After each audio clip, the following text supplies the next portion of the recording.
Stéréotypes, préjugés, discrimination. Mais de quoi parle-t-on en fait? Parce qu'un dessin vaut mieux qu'un long discours, on vous explique tout ça en images.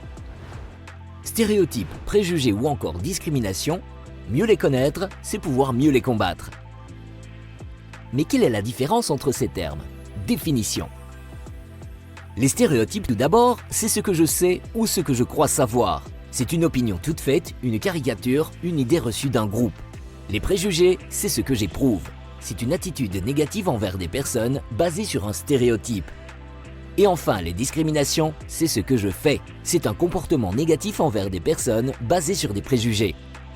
En résumé, le stéréotype, c'est une idée. Le préjugé, une attitude. La discrimination, un comportement. Pour lutter contre les discriminations, il faut donc lutter contre les stéréotypes et les préjugés. Sachez que les discriminations sont encadrées par la loi qui les définit comme une différence de traitement entre deux personnes qui se trouvent dans une situation comparable, différence qui ne peut être justifiée de manière objective et raisonnable. Ça, c'est une discrimination directe.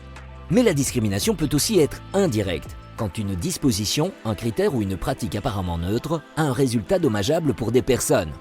Par exemple, un employeur qui accorde une prime de fin d'année à des travailleurs, mais uniquement au temps plein, qui sont principalement des hommes.